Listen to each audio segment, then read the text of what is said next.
everybody. It's so nice to not really see you, but know that you're here watching. This is a Midsummer Nights live stream presented by the Plague Players. My name is Joelle, and I've had the absolute pleasure of directing this little piece that you're going to see today. A couple things before we start. Just want to let you all know that this is what we are calling a enhanced everybody. reading. It's so nice to not really see you, Ooh. but know that you're... All right, so this is what we're calling a little enhanced reading. That means that the actors are reading from their scripts. They haven't memorized all of their lines, but we have done some rehearsal, and we do have some costumes and props that have been made from whatever we could find around in our own home. It's been so much fun and such a weird and new medium to use, but I'm really excited for you to see this. So, we will be having one short intermission during it for about 5 minutes. It's only 5 minutes because you're all at home and you can walk around and do whatever you want while you're watching, or you can stay put while you're watching. It doesn't really matter. Anyway, I think that's about enough for me. I want to let you all in on what's going to happen here. And I really hope you enjoy it and have as much fun as we have had while we were working on this. So, without any further ado, I present A Midsummer Night's Dream, presented by the Plague Players.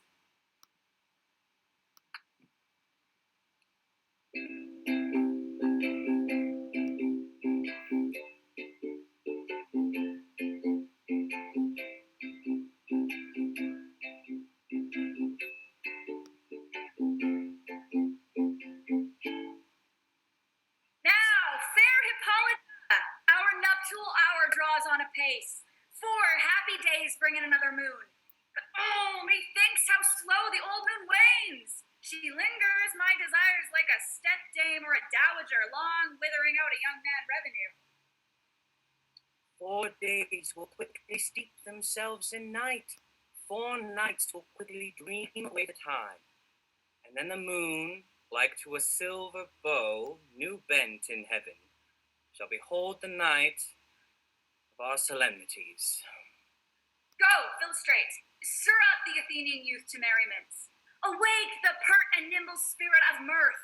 Turn melancholy forth to funerals, and pale companion is not for our pomp. Hypolita, I wooed thee with my sword, and won thy love doing the injuries.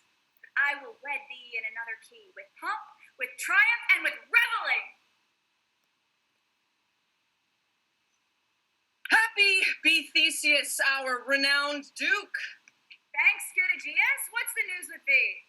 Full of vexation come I with complaint against my child, my daughter Hermia. Stand forth, Demetrius. My noble lord, this man hath my consent to marry her. Stand forth, Lysander. And my gracious duke, this man hath bewitched the bosom of my child. Thou, Lysander, thou hast given her rhymes and interchanged love tokens with my child. Thou hast by moonlight at her window sung with feigning voice verses of feigning love, and stolen the impression of her fantasy. With cunning, thou hast filched my daughter's heart, turned her obedience, which is due to me, to stubborn harshness, and my gracious duke, be it so, she will not hear before your grace consent to marry with Demetrius. I beg the ancient privilege of Athens, as she is mine, I may dispose of her, which shall be either to this gentleman or to her death, according to our law immediately provided in that case. What say you, Hermia? Be advised, fair maid, to you your father should be as a god. Demetrius is a worthy gentleman. So is Lysander. In himself he is, but in this kind, wanting your father's voice, the other must be held the worthier. I would my father look but with my eyes. Rather, your eyes must with his judgment look. I do entreat your grace to pardon me. I know not by what power I am made bold, nor how it may concern my modesty in such a presence here to plead my thoughts. But I beseech your grace to tell me the worst that may befall me in this case if I refuse to wed Demetrius. either to die the death or to abjure forever the society of men. Therefore, fair Hermia, question your desires. Know of your youth, examine well your blood, whether, if you yield not to your father's choice, you can endure the livery of a nun. For I, to be in shady cloister nude, to live a barren sister all your life, chanting faint rhymes with the cold and fruitless moon. Thrice blessed they that master so their blood, undergo such maiden pilgrimage, but earthlier happy is the rose distilled, than that which withering the virgin thorn grows, lives, and dies in single blessedness. So will I grow, so live, so die, my lord, ere I will yield my virgin patent up unto his lordship, whose unwished yoke my soul consents not to give sovereignty. Take time to pause, and by the next new moon, the sealing day twixt my love and me, upon that day, either prepare to die for disobedience to your father's will, or else to wed Demetrius as he would, or on Diana's altar to protest for austerity in single life. Relent, sweet Hermia, and Lysander, yield thy crazed title to my certain right. You have her father's love, Demetrius. Let me have Hermia's. Do you marry him? Mournful Lysander! True, he hath my love, and what is mine, my love shall render him. As she is mine, and all my right of her I do estate unto Demetrius. I am my lord as well derived as he, as well possessed. My love is more than his. My fortunes every way fairly ranked, if not with vantage, with Demetrius, and, which is more than all these boasts can be, I am beloved of beauteous Hermia. Why should then not I prosecute my right? Demetrius, I'll vouch for his head. Made love to Nadar's daughter Helena, and won her soul, and she, sweet lady, dotes, devoutly dotes in idolatry upon the spotted and inconsistent man. I must confess that I have heard so much, and with Demetrius thought to have spoke thereof, but being full of self-affairs, my mind did lose it. But, Demetrius, come, and come, Egeus. You shall go with me. I have some private schooling for you both. For you, fair Hermia, look to arm yourself to fit your fancies to your father's will, or else the law of Athens yields you up, which by no means we may extenuate, to death, or to the vow of single life. Come, my Hypolita. What cheer, my love? Demetrius, Egeus, come along. I must employ you on some business equal to our nuptial, and confer with you something nearly that concerns yourselves. With duty and desire, we follow you. How now, my love? Why is your cheek so pale? How chanced the rose there do fade so fast? Belike for want of rain, which I could well beteem them with the tempest of my eyes. Ay me, for aught that I could ever read, or hear a tale or history, the course of true love never did run smooth. Yet either it was different in blood, Oh, cross, too high to be enthralled to low. or misgraft in respect of years. Oh, spite, too young, too old to be engaged to young. Or else it stood on choice of friends. Oh, hell, to choose love by another's eyes. Or if there was a sympathy in choice, war, death, or sickness did lay siege to it, making a monotony as a sound.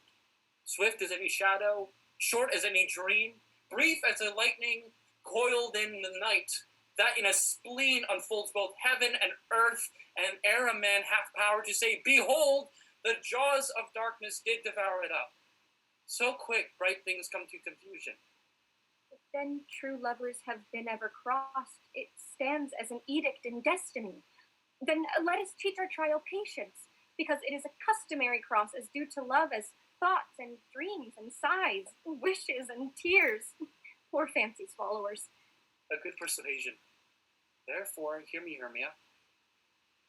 I have a widowed aunt, a dowager of great revenue, and she hath no child. Her house is remote 7 leagues from Athens, and she respects me as her only son. And to that place the sharp Athenian law cannot pursue us. There, gentle Hermia, may I marry thee. And in a wood, a league without a town, where I did meet thee once with Helena to do the observance to the morn of May, there will I stay for thee.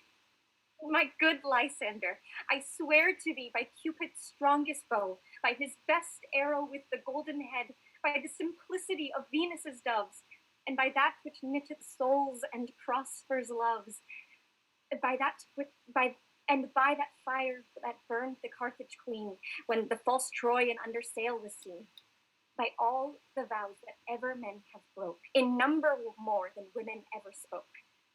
In that same place thou hast appointed me, tomorrow truly I will meet with thee. Keep promise, love.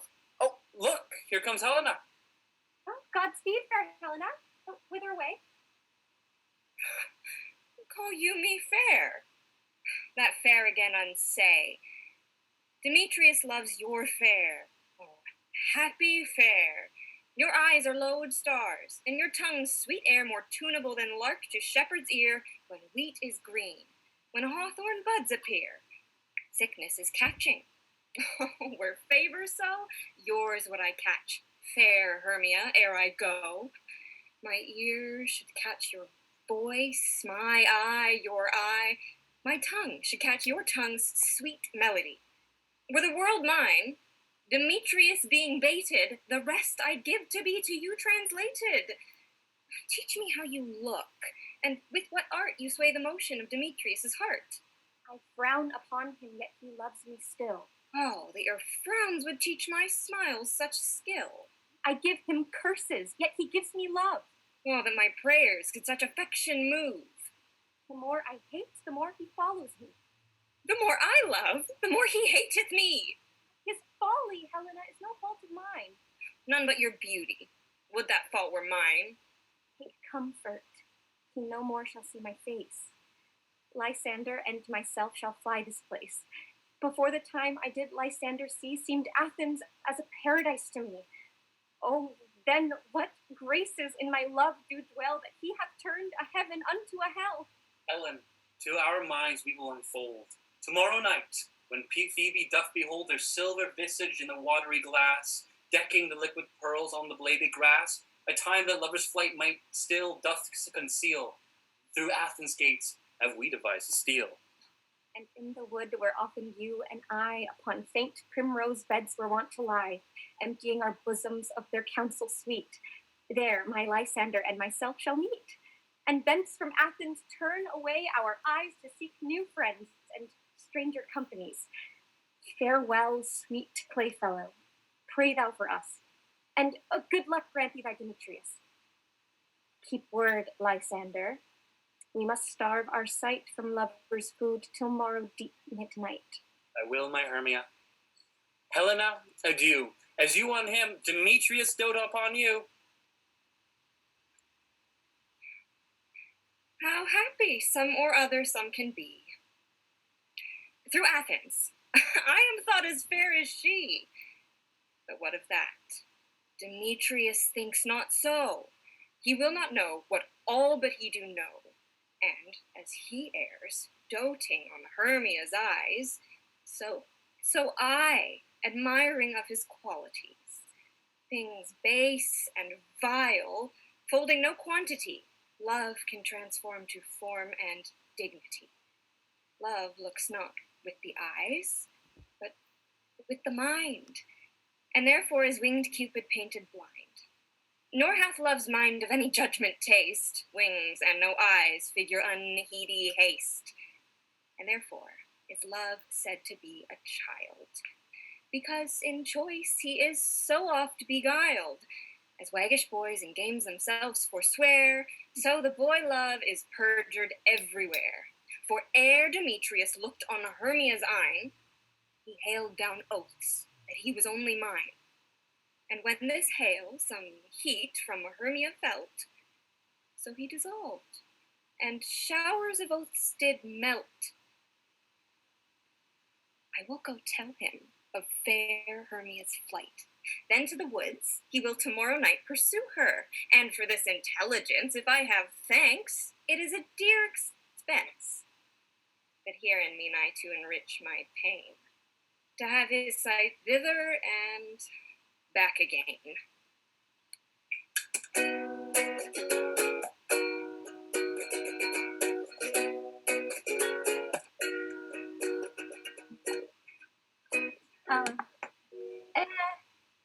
Is all our company here? You were best to call them generally, man by man according to the script. Here is the scroll of every man's name, which is thought fit through all Athens to play in our interlude before the Duke and Duchess on his wedding day at night.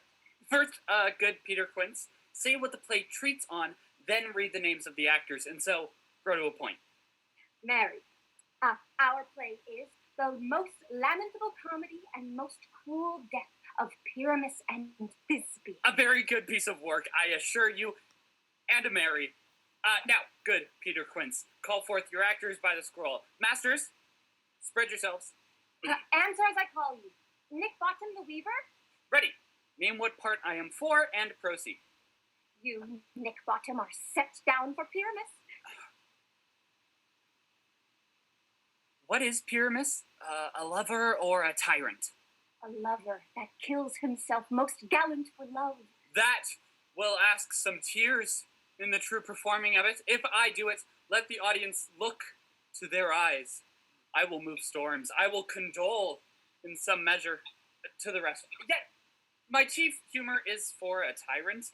I could play Heracles rarely, or a part to Terracadon to make all split.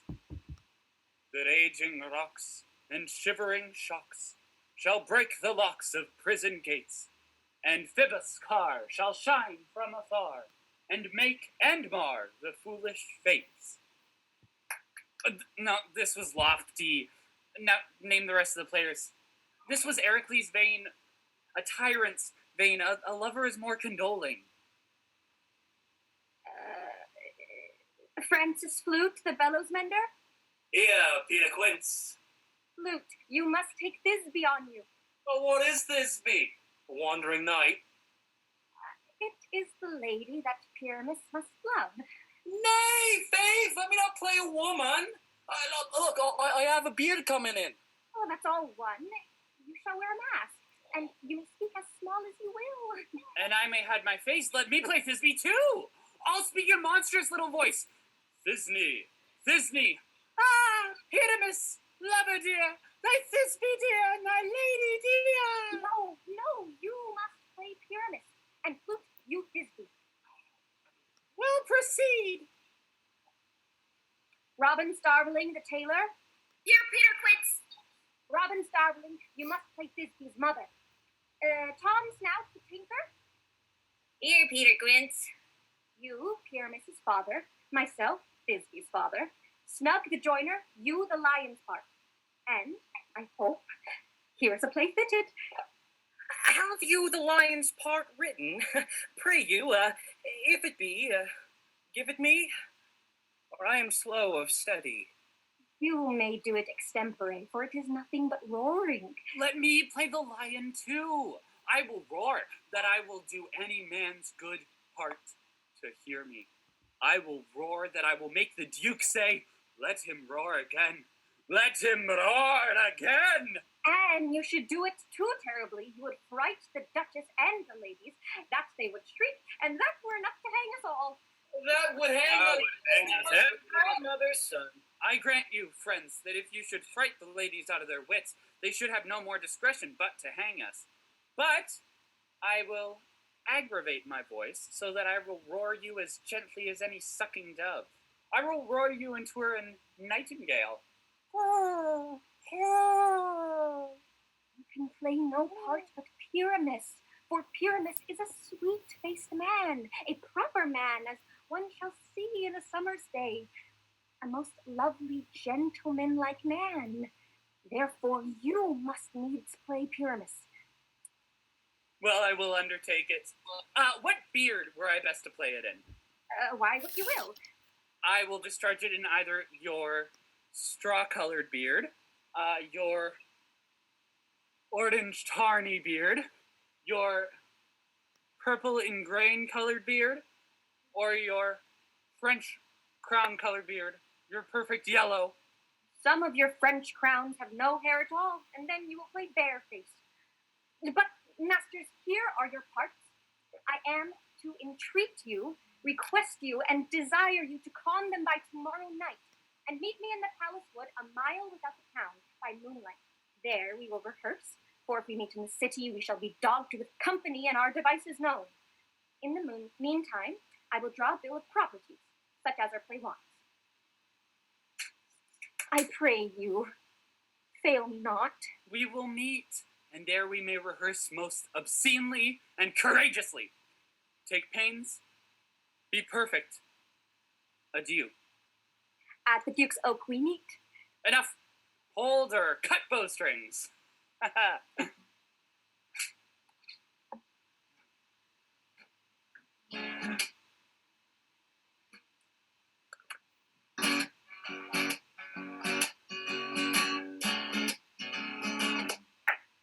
now, spirit? Whither wander you? Over hill, over pale, through a bush, through a briar, over park, over dale, through a flood, through a fire, I do wander everywhere. Swifter than the moon's sphere, and I serve the fairy queen, to do her orbs upon the green. In the cowslips tall her pensioners be, in their gold coats spots you see, those are rubies, fairy favors. In those freckles live their saviors. I must go and seek some dewdrops here, and hang a pearl on every cowslip's ear. Farewell, thou lobbed spirits, I'll be gone. Our queen and all her elves come here anon. The king doth keep his revels here tonight. Take heed the queen come not within his sight, for Oberon is passing fell and wrath, because she that as her attendant hath a lovely boy stolen from an Indian king. She never had so sweet a changeling, and jealous Oberon would have the child. Knight of his train, to trace the forests wild, but she perforce withholds the loved boy, crowns him with flowers, and makes him all her joy, and now they never meet in grove or green, by fountain clear or spangled starlight sheen, but they do swear that all their elves for fear creep into acorn cups and hide them there. Either I mistake your shape or making quite, or else you're that shrewd and knavish sprite, called Root Robin Goodfellow. Are you not he? That frights the maidens in the villagery? That skims milk and sometimes labor in kern, and bootless makes the breathless housewifes churn, and sometimes make drinks that bear no barm, and mislead night wanderers, laughing at their harm. Those that call hobgoblin call you sweet puck. You do their work, and they shall have good luck. Are you not he? Thou speakest aright. I am that merry wanderer of the night. I jester Oberon, make him smile when I am fat, and bean-fed horse beguile, neighing in likeness of a filly foal. And sometimes lurk I in a gossip's bowl, the very likeness of a roasted crab. And when she drinks, against her lips I bob, and on her withered dewlap pour the ale. The wisest ant telling the saddest tale, sometimes for 3-foot stool mistaketh me. Then slip I from her bum, down topples she, and Taylor cries and falls into a cough. Then the whole choir hold their lips and laugh, and waxen in their mirth and knees, and swear a merrier hour was never wasted there. Oh, but room fairy, here comes Oberon. And here my mistress, without he were gone. Ill met by moonlight. Titania. What? Jealous, Oberon? Fairies, skip hence. I have forsworn his bed and company. Tarry, rash wanton. Am I not thy lord? Well, then I must be thy lady. But I know when thou hast stolen away from fairyland, and in the shape of Corin sat all day playing on pipes of corn and versing love to amorous Philydia. Why art thou here? But that, forsooth, the bouncing Amazon, your buskioned mistress, and your warrior love to Theseus must be wedded. And you come to give their bed joy and prosperity. Canst thou, for shame, Titania, glance at my credit with Hypolita, knowing I know thy love to Theseus? Did thou not lead him through the glimmering night from Progenia whom he ravished? and make him with fair Eagles break his faith with Ariadne and Antiopa? These are the forgeries of jealousy, and never since the middle summer spring met we on a hill, in dale, forest, or mead, by paved fountain, or by rushy brook, or in the beached margin of the sea, dance our ringlets to the whistling wind. But with thy brawls thou hast disturbed our sport. Therefore the winds, piping to us in vain, as in revenge, have sucked up from the sea contagious fogs, which, falling in the land, have every pelting river made so proud that they have overborne their continents. The ox hath therefore stretched his yoke in vain, the ploughman lost his sweat, and the green corn hath rotted ere his youth attained a beard. The human mortals want their winter here. No night is now with him or carol blessed. Therefore the moon, the governess of floods, pale in her anger, washes all the air that rheumatic diseases do abound. And through this distemperature we see the seasons alter. The spring, the summer, the childing autumn, angry winter change their wanton liveries. And the mazed world, by their increase, now knows not which is which. And this same progeny of evils comes from our debate, from our dissension. We are their parents and original. Do you amend it then? It lies in you. Should Titania cross her Oberon, I do but beg a little changeling boy to be my henchman. Set your heart at rest.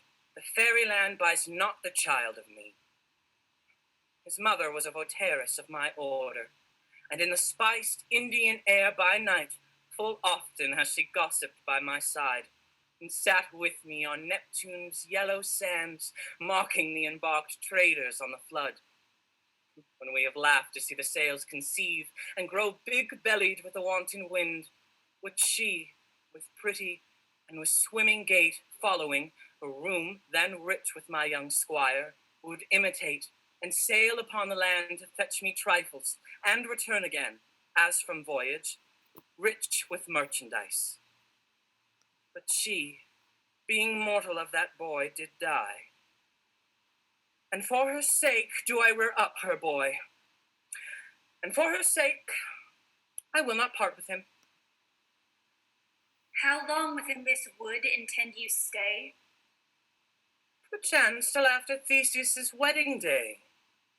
If you will patiently dance in our round and see our moonlight revels, go with us. If not, shun me, and I will spare your haunts. Give me that boy, and I will go. Not for thy fairy kingdom. Fairies, away. We shall chide downright if I longer stay. Well, go thy way. Thou shalt not from this grove till I torment thee for this injury. My gentle Puck, come hither. Thou rememberest, since once I sat upon a promontory and heard a mermaid on a dolphin's back uttering such dulcet and harmonious breath that the rude sea grew civil at her song, and certain stars shot madly from their spheres to hear the sea maid's music? I remember.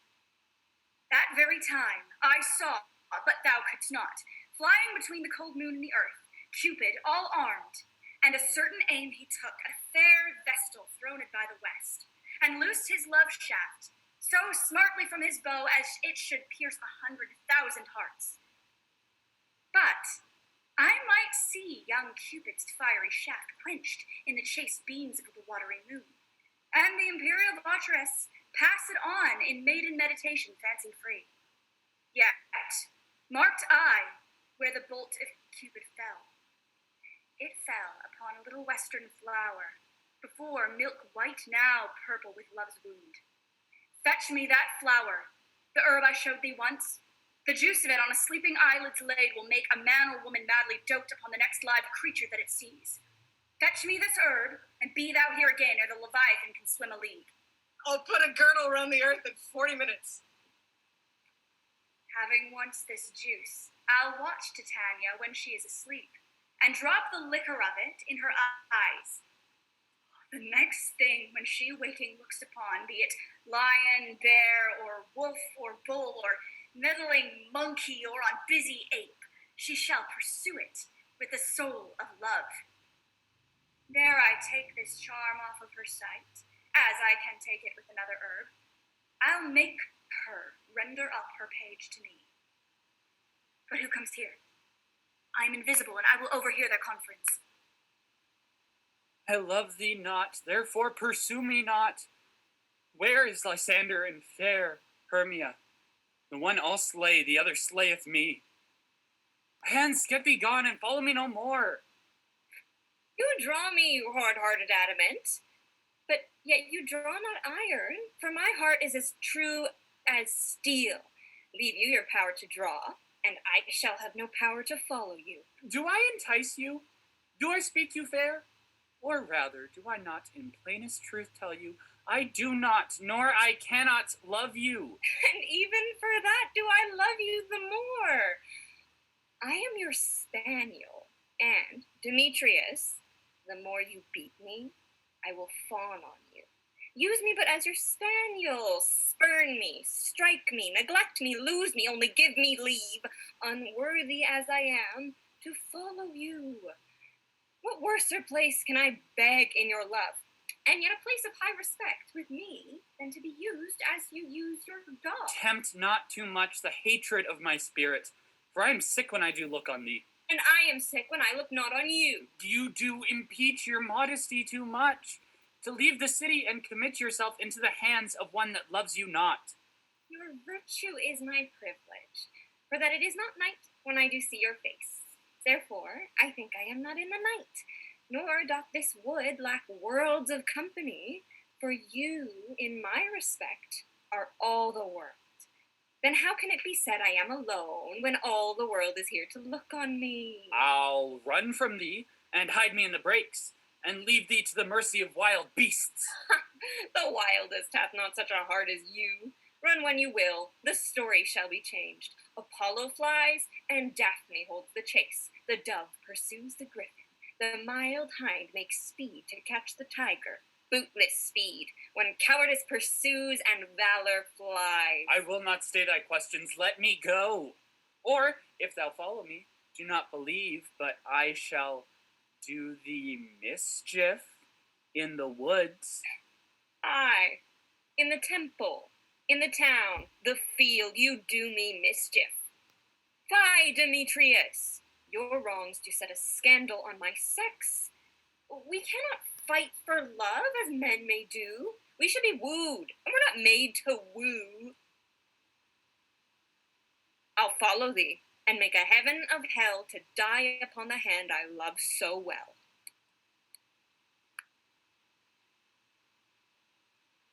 Fare thee well, nymph. Ere he do leave this grove, thou shalt fly him, and he shall seek thy love.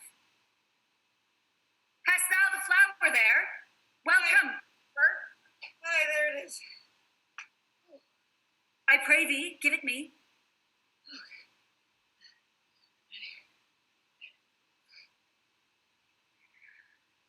I know a bank where the wild thyme blows, where op slips and the nodding violet grows. There sleeps Titania sometimes on the night, lulled in these flowers with dances and delight. And with the juice of this, I'll streak her eyes and make her full of hateful fantasies.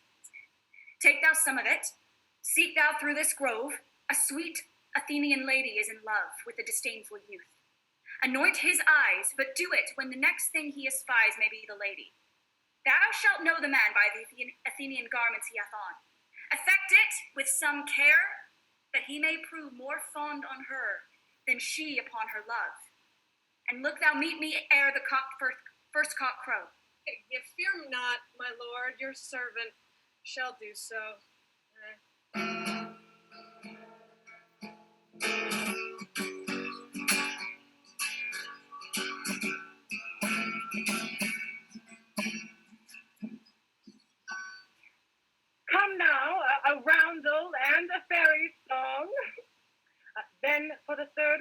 a minute hence.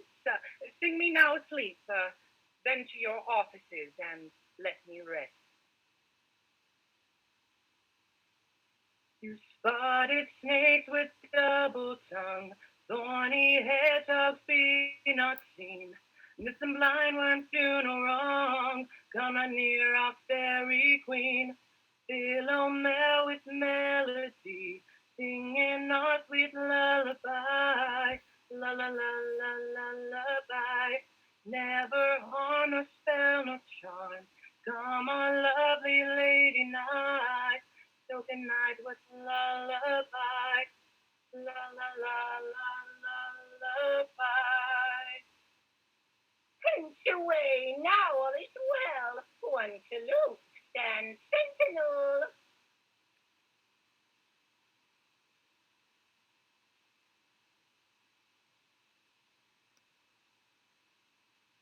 What thou dost seest when thou dost wake, do it for thy true love take. Love and languish for his sake, be it ounce or cat or bear, pard or boar with bristled hair. In thy eye it shall appear when thou wakest, it is thy dear.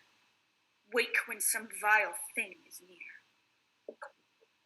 Your love, you fate with wandering in the wood, and to speak troth, I have forgotten our way. We'll rest us here, Hermia, if you think it good, and tarry for the comfort of the new day. Be it so, Lysander. Find you out to bed, for I upon this bank will rest my head. Oh, one turf shall serve as pillow for us both.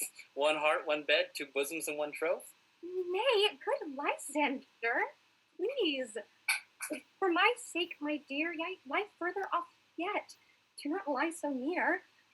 Oh, take sense, sweet of my innocence. Love takes meaning in love's conference. I mean that my heart unto yours is knit, so that one heart we can make of it. Two bosoms interchained with an oath, two bosoms, one heart, and a single troth.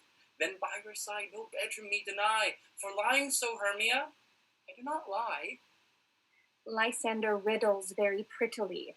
Now much beshrew my manners and my pride if Hermia meant to say Lysander lie. But, gentle friend, for love and courtesy, lie further off. In human modesty is such separation as may well be said becomes a virtuous bachelor and a maid.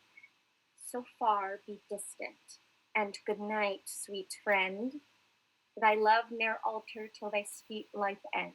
Amen. Amen to that fair prayer, say I, and then end my life when I end loyalty. And here's my bed. Sleep, give me all the heaves, rest. With half that wish, the wisher's eye be pressed.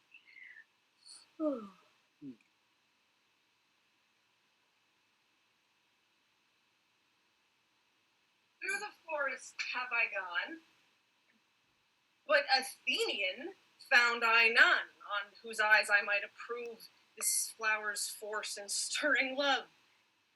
Night and silence! Oh, who's here? Weeds of Athens he doth wear.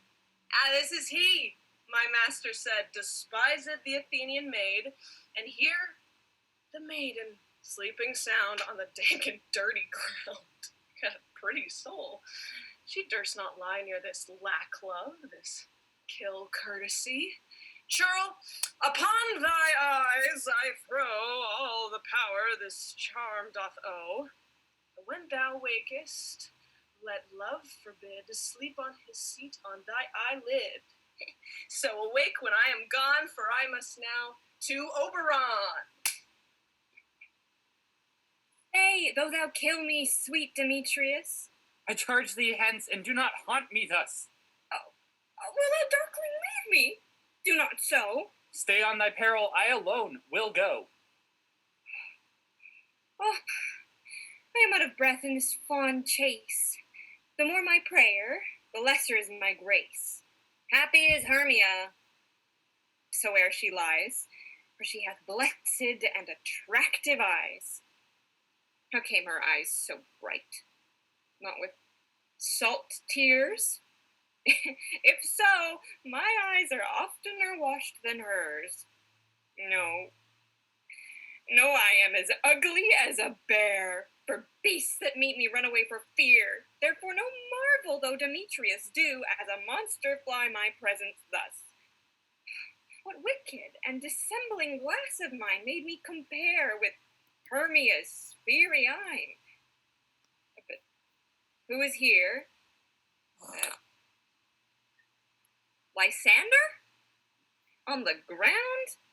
Dead or asleep? I see no blood, no wound. Lysander! If you live, good sir, awake. And run through fire I will for thy sweet sake. Oh, transparent Helena, nature shows art, that through thy bosom I can see thy heart. Oh, where is Demetrius? Oh, how fit a word to that vile name to perish upon my sword. Do not say so, Lysander, say not so. What, though he love your Hermia? Lord, what though? Yet Hermia still loves you, then be content. What, content with Hermia? No, I do repent. The tedious minutes that I with her have spent. No, not Hermia, but Helena I love, who entrange a raven for a dove. This will is a man is by his reason swayed, and reason says you are the worthier maid. So, and things grow, they're not ripe until their season. So I, being young, did not ripe to reason.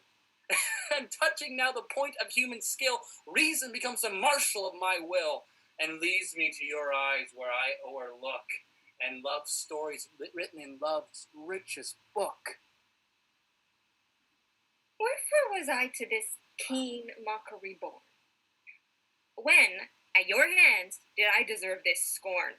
It's not enough, young man, that I did never, no, nor never can deserve a sweet look from Demetrius's eye, but you must flout my insufficiency. Good troth, you do me wrong. Good sooth you do, in such disdainful manner me to woo. But fare you well. Perforce I must confess I thought you lord of more true gentleness. Oh, that a lady of one man refused should of another therefore be abused. No.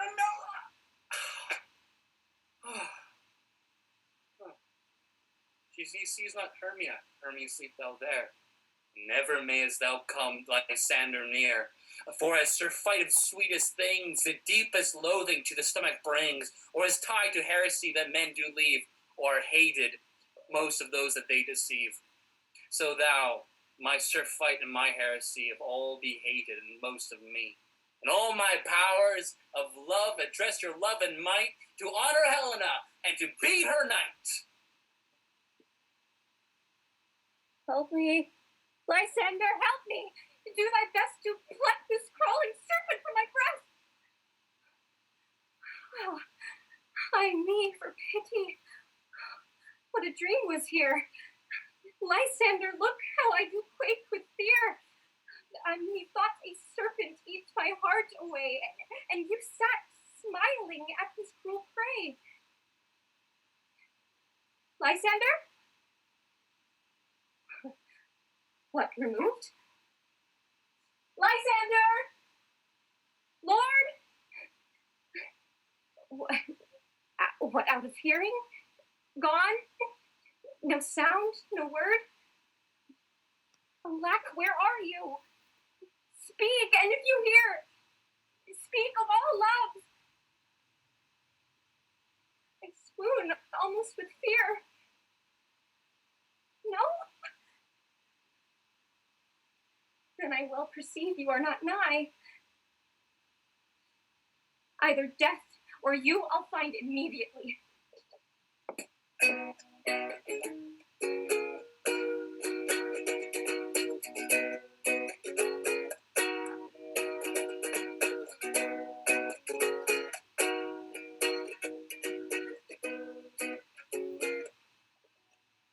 Are we all met?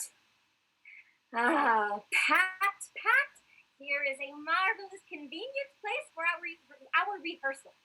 This green plot shall be our stage, this hawthorn brake our tiring house, and we will do it in action as we will do it before the Duke. Peter Quince. Oh, what is it, Bottom? There are things in this comedy of Pyramus and Thisbe that will never please. First, Pyramus must draw a sword to kill himself, which the ladies cannot abide. How answer you that? I larken a parlous fear. I believe we must leave the killing out when all is done. Not a whit! I have a device to make all well.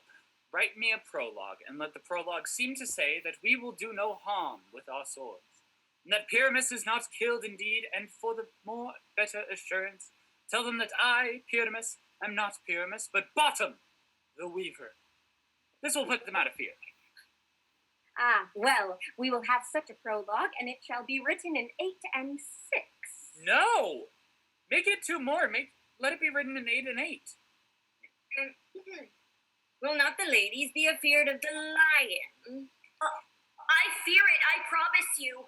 Masters, you ought to consider with yourselves. To bring in, God, shield us, a lion among ladies is a most dreadful thing. Therefore, another prologue must tell he is not a lion. Nay, you must name his name, and half his face must be seen through the lion's neck, and he himself must speak through, saying thus or to the same defect, ladies, or fair ladies, I would wish you, or I would request you, or I would entreat you, not to fear, not to tremble my life for yours. If you should think I come hither as a lion, it were pity on my life. No, I am no such thing. I am a man, as other men are, and there indeed let him name his name, and tell them plainly he is Snug the Joiner. Well, it shall be so. But there are 2 hard things. That is, to bring moonlight into a chamber, for you know Pyramus and Thisbe meet by moonlight. Doth the moon shine that night we play our play? A calendar. Look in the almanac. Find out moonshine. Find out moonshine. Yes. It doth shine that night. Woohoo! Why then, you may leave the casement at our great chamber window, where we play open, and the moon may shine in at the casement. Aye. Or else one may come in with a bush of thorns and a lantern and say that he comes to disfigure or to present the person of moonshine. Then, there's another thing. We must have a wall in the great chamber, for Pyramus and Thisbe says the story did talk through a chink in a wall.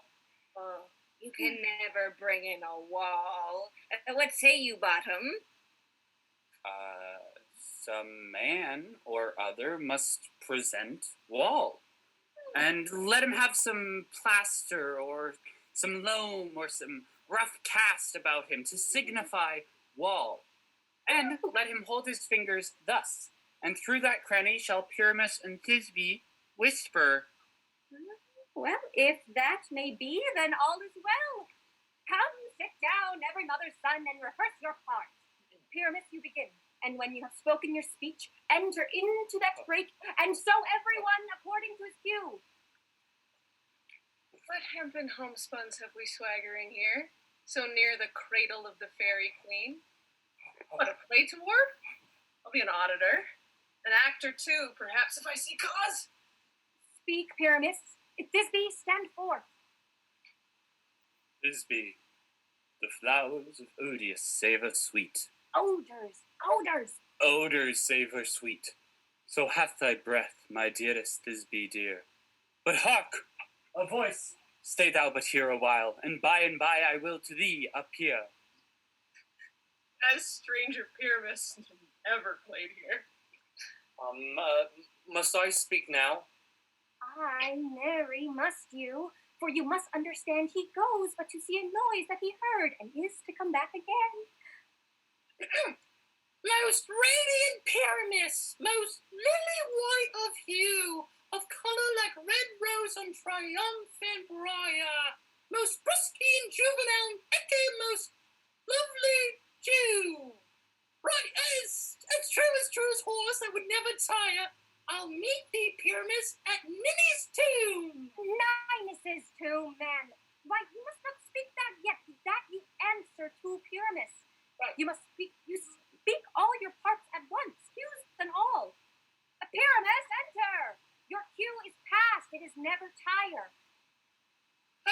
as true as horse, that yet would never tire. If I were fair Thisbe, I were only thine. Oh, monstrous! Oh, strange! Oh, we are haunted! Pray, masters! Fly, masters! I'll follow you. I'll lead you about around through bog, through bush, through brake, through briar. Sometimes a horse I'll be, sometimes a hound, a hog, a headless boar, sometimes a fire, and neigh and bark and grunt and roar and burn like a horse, hound, hog, bear, fire at every turn. Why did they run away? This is a knavery in them to make me afeard. Oh, bottom, thou art changed. What do I see on thee? What do you see? You see an ass head of your own, do you? Oh, bless thee, bottom, bless thee! Thou art translated. What? I see their knavery. This is to make an ass of me, to fright me if they could. But I will not stir from this place. Do what they can. I will walk up and down here, and I will sing, and they shall hear I am not afraid. You so cock so black of you, with orange tawny bill, the throstle with his note so true, the wren with little quill. What angel wakes me from my flowery bed? The finch, the sparrow, and the lark, the plain song cuckoo-ca-day, the note whose many a man doth mark, and dares not answer nay. For indeed, who would have let his wits to so foolish a bird? I pray thee, gentle mortal, sing again. Mine ear is much enamored of thy note. So is mine eye enthralled to thy shape, and thy fair virtues force perforce doth move me on the first view to say, to swear, I love thee. Methinks, mistress, you should have little reason for that. And yet, to say the truth, reason and love keep little company nowadays. Thou art as wise as thou art beautiful. Not so, neither. But if I had wit enough to get out of this wood, I have wit to serve my own turn. Out of this wood do not desire to go.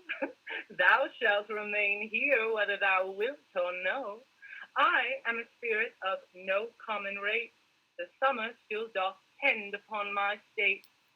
I do love thee. Therefore go with me.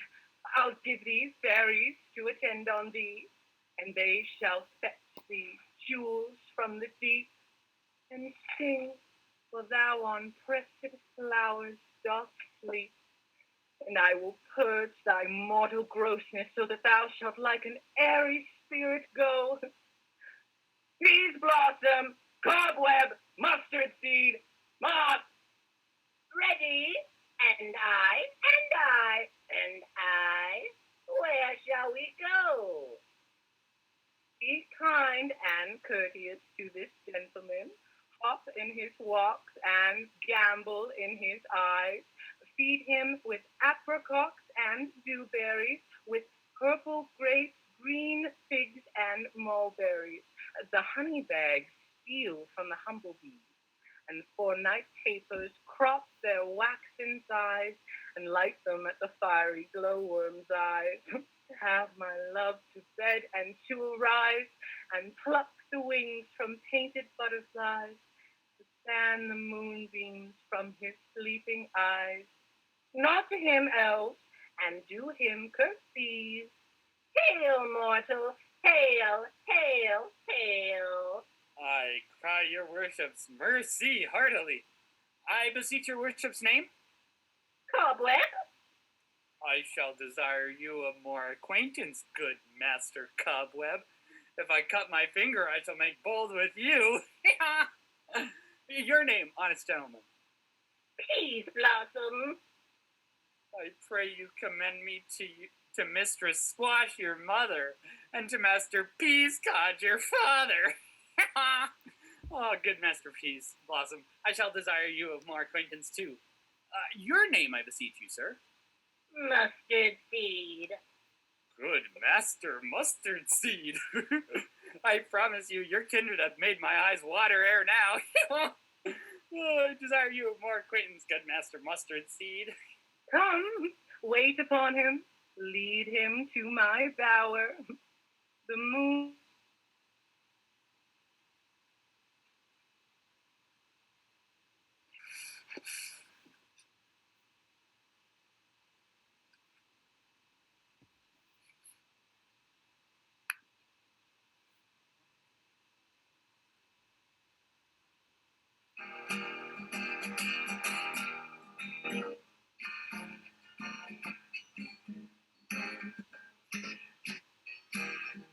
I wonder if Titania be awaked. Then what it was that next came in her eye, what she must dote on in extremity. Here comes my master. How now, mad spirit?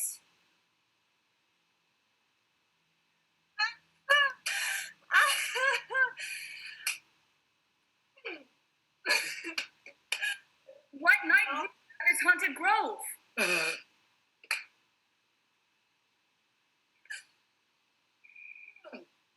My mistress with the monsters in love? Okay. Near to her close and consecrated bower, while she was in her dull and sleeping hour, a crew of patchets, rude mechanicals at work for bread upon Athenian stalls, were met together to rehearse a play intended for great Theseus' nuptial day.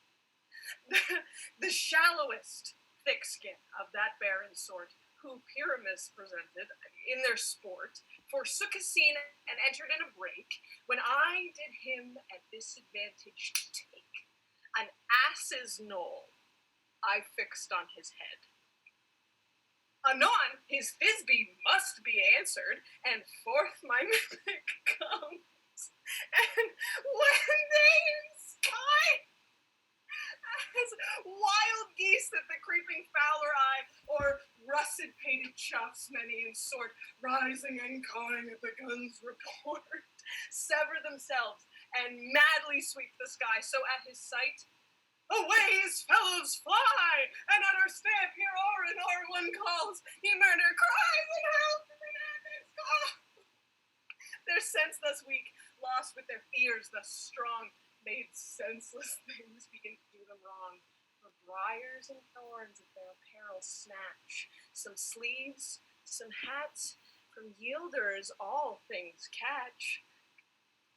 I led them on in this distracted fear, and left sweet Pyramus translated there. And when in that moment, so it came to pass, Titania waked and straightway loved an ass! This falls out better than I could devise. But hast thou yet latched the Athenians the love juice as I bid thee do? Sleeping. That is finished too, and the Athenian woman by his side, that when he waked, of force she must be I. Stand close. This is that same Athenian. This is the woman, but not this the man. Oh, why rebuke you him that loves you so? Lay breath so bitter on a bitter foe. Now I but chide that I should use thee worse, for thou, I fear, hast given me cause to curse. If thou hast slain Lysander in his sleep, being o'ershoes in blood, plunge in the deep and kill me too. The sun was not so true unto the day as he to me. Would he have stolen away from sleeping Hermia? I'll believe it as soon as this whole earth may be bored, and that the moon may through the center creep, and so displease her brother's noontides with Antipodes. It cannot be, but thou hast murdered him. So should a murderer look, so dead, so grim. So should the murdered look, and so should I, pierced through the heart with your stern cruelty. What's this to my Lysander? Where is he? Ah, good Demetrius, wilt thou give him me? I had rather give his carcass to my hounds. Out, dog! Out, cur! Thou hast driven me past the bounds of maiden's patience. Hast thou slain him, then? Henceforth never be numbered among men. Oh, once tell true. Tell true even for my sake. Durst thou have looked upon him being awake, and hast thou killed him sleeping? Oh, brave touch. Could not a worm, an adder, do so much? An adder did it. For with the doubler tongue than thine, thou serpent, never adder stung. You spend your passion on a misprized mood. I am not guilty of Lysander's blood, nor is he dead for aught that I can tell. I pray thee then, tell me then that he is well. And if I could, what should I get therefore? A privilege never to see me more. And from thy hated presence part I so. See me no more, whether he be dead or no. There's no following her in this fierce vein. Here, therefore, a while I will remain. So sorrow's heaviness doth heavier grow, for debt that bankrupt sleep doth sorrow owe. Which now in some light measure I will pay, if for his tender here I make some stay.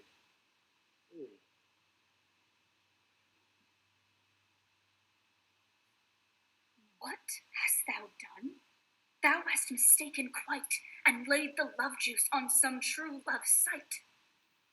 Of thy misprision must perforce ensue some true love turned, and not a false turned true. And fate o'errules that one man holding troth a million fail, and confounding oath on oath.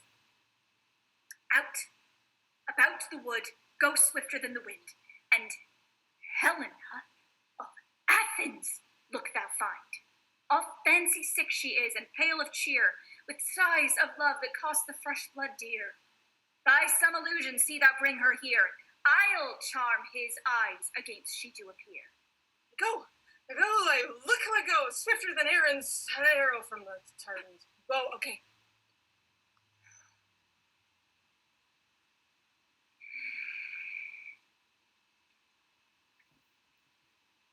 Flower of this purple dye, hit with Cupid's archery, pink in apple of his eye. When his love he doth espy, let her shine as gloriously as the Venus of the sky. When thou wakest, if she be by, beg of her for remedy. Captain of our fairy band, Helena is here at hand, and the youth mistook by me, pleading for a lover's fee. Shall we their fond pageant see? Lord, what fools these mortals be! Lend us the light. The maid will cause Demetrius to wake. And we'll two at once woo one, that must needs be sport alone, and these things do best please me, that befall preposterously. Why should you think that I should woo in scorn? Look, scorn and derision never come from tears. Look, when I woo, I weep, and so vows are so born. In their nativity, all truth appears. How can these things in me seem scorn to you, bearing the badge of faith to prove them true? You do advance your cunning more and more, when truth kills truth, O devilish holy fray. These vows are Hermia's. Will you give her o'er? Weigh oath with oath, and you will nothing weigh. Your vows to her and me, put in two scales, will even weigh, and both as light as tails. I had no judgment when to her I swore. Nor none in my mind, now you give her o'er. Demetrius loves her, he loves not you. Helen, goddess, nymph, perfect, divine. To what, my love, shall I compare thine eye? Crystal is muddy. Lord, how ripe and show thy lips, those kissing cherries tempting grow. Bite! Oh, hell! I see you all are bent to set against me for your merriment. If you were civil and knew courtesy, you would not do me thus much injury. Can you not hate me? As I know you do, but you must join in souls to mock me too. If you were men, as men you are in show, you would not use a gentle lady so, to vow and swear and superpraise my parts, when I am sure you hate me with your hearts.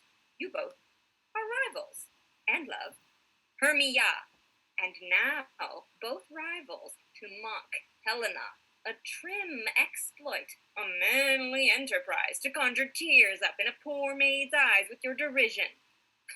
None of noble sort would so offend a virgin, and extort a poor soul's patience, all to make you sport. You are unkind, Demetrius, be not so, for you love Hermia, this you know, I know.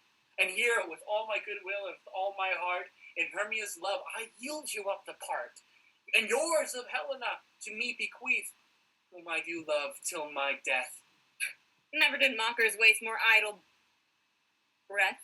Lysander, keep thy Hermia, I will none. If e'er I loved her, all that love, is gone. My heart to her but as a guest-wise sojourned, and now to Helen is it home returned, there to remain. Helen, it is not so. Disparage not the faith thou dost not know, lest to thy peril thou abide it dear. Look where thy love comes, yonder is thy dear. Clark Knight, that from the eye his function takes, the ear more quick in apprehension makes. Wherein it doth impair the seeing sense, it pays the hearing double recompense. Thou art not by mine eye, Lysander, found. My ear, I think, it brought me to thy sound. But why unkindly didst thou leave me so? Why should he stay whom love doth press to go? What love could press Lysander from my side? Lysander's love that did not let him bide. Fair Helena, who more gilds the night than all your fiery O's and eyes of light. Why seekest thou me? Could not this make thee know? The hate I bear thee made me leave thee so. You speak not as you think. It cannot be. Lo, she is one of this confederacy. Now I perceive they have conjoined all three to fashion this false sport in spite of me. Injurious Hermia, most ungrateful maid, have you conspired? Have you with these contrived to bait me with this foul derision? Is all the counsel that we two have shared, the sisters' vows, the hours that we have spent when we have chid the hasty-footed time for parting us, well, is all forgot. All school days friendship, childhood innocence, we, Hermia, like two artificial gods, have with our needles created both one flower, both on one sampler, sitting on one cushion, both warbling of one song, as if our hands, our sides, voices, and minds had been incorporate. So we grew together, like to a double cherry, seeming parted, but yet a union in partition, two lovely berries molded on one stem, so with two seeming bodies, but one heart, two of the first, like coats in heraldry, due but to one, and crowned with one crest. And will you rent our ancient love asunder, to join with men in scorning your poor friend? It is not friendly, 'tis not maidenly. Our sex, as well as I, may chide you for it, though I alone do feel the injury. I am amazed at your passionate words. I scorn you not. It seems that you scorn me. Have you not set Lysander, as in scorn, to follow me and praise my eyes and face, and made your other love, Demetrius, who even but now did spurn me with his foot, to call me goddess, nymph, divine, and rare, precious, celestial? Wherefore speaks he this to her he hates? And wherefore doth Lysander deny your love so rich within his soul, and tender me, forsooth, affection, but by your setting on? What, though I be not so in grace as you, so hung upon with love, so fortunate but miserable most to love unloved, this you should pity rather than despise. I understand not what you mean by this. I do persever. Counterfeit sad looks, make mouths upon me when I turn my back, wink at each other, hold the sweet jest up. This sport, well carried, shall be chronicled. If you have any pity, grace, or manners, you would not make me such an argument. But fare you well. 'Tis partly my own fault, which death or absence soon shall remedy. No, stay! Gentle Helena, hear my excuse. My love, my life, my soul, fair Helena. Oh, excellent! Wait, do not scorn her so. If she cannot entreat, I can compel. Thou canst compel no more than she entreat. Thy threats have no more strength than her weak prayers. Helen, I love thee, by my life I do. I swear by that which I will lose for thee, to prove him false, that says I love you, thou not. I say I love thee more than he can do. Oh, if thou say so, withdraw and prove it too. Oh, quick, come! Lysander, where to tend all this? Hang off, thou cat, thou burr. Vile thing, let loose, or I'll shake thee from me like a serpent. Why are you grown so rude? What change is this, sweet love? Thy love. Ha! Outloathed medicine, hated potion, hence. Do not jest. Yes, sooth, and so do you. Demetrius, I'll keep my word with thee. I would I had your bond, for I perceive a weak bond holds thee. I'll not trust your word. What? Should I hurt her? Strike her? Kill her dead? Although I hate her, I will not harm her so. What can you do me greater harm than hate? Hate me? Wherefore? Oh me, what news, my love? Am I not Hermia? Are you not Lysander? Am I as fair now as I was erewhile? Since night you loved me, yet since night you left me. Why then you left me? Oh, the gods forbid. In earnest, shall I say? Aye, by my life, and never did desire to see thee more. Therefore be out of hope, of question, of doubt. Be certain nothing truer, 'tis no jest, that I do hate thee and love Helena. Oh, me. Oh, you juggler. You Cankerblossom. You thief of love. What, have you come by night and stolen my love's heart from him? Fine in faith. Have you no modesty, no maiden shame, no touch of bashfulness? What will you tear impatient answers from my gentle tongue? Fie, you counterfeit, you puppet, you! Puppet? Why so? Oh, aye, that way goes the game. Now I perceive she hath made compare between our statures. She hath urged her height, and with her personage, her tall personage, her height, forsooth, she hath prevailed with him. And are you grown so high in his esteem? Because I am so dwarfish and so low? How low am I, thou painted maypole? Speak, how low am I? I am not yet so low that my nails can reach unto thine eyes. Oh, I pray you, though you mock me, gentlemen, let her not hurt me. I was never cursed. I have no gift at all in shrewishness. I am a right maid for my cowardice. Let her not strike me. You perhaps may think, because she is something lower than myself, that I can match her. Lower heart again. Good, Hermia! Do not be so bitter with me. I evermore did love you, Hermia. Did ever keep your counsels, never wronged you, save that. In love unto Demetrius, I told him of your stouping to this wood. He followed you. For love, I followed him. But he hath chid me hence and threatened me to strike me, spurn me, nay, and kill me too. And now, so you will let me quiet go, to Athens will I bear my folly back and follow you no further. Let me go. You see how simple and how fond I am. Why, get you gone. Who is that hinders you? A foolish heart that I leave here behind. What, with Lysander? With Demetrius. Be not afraid, she shall not harm thee, Helena. No, sir, she shall not, though you take her part. When she's angry, she is keen and shrewd. She was a vixen when she went to school, and though she be but little, she is fierce. Little again? No! Nothing but low and little. Why will you suffer her to flout me thus? No! Let me come at her! It gets you gone, you dwarf! You minimus, you Henry of Knockgrass maid! You bead, you acorn! Let her alone. Speak not of Helena, take not her part. For if thou dost intend never so little show of love to her, thou shalt abye it. Now she holds me not. Now follow if thou darest to try whose right of thine or mine in most fair Helena. Follow? Nay, I'll go with thee. Cheek by Joel.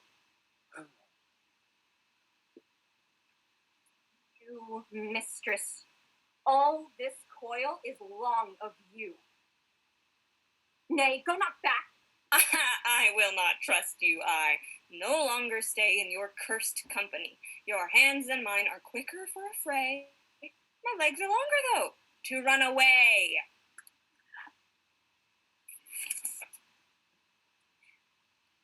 I am amazed and know not what to say.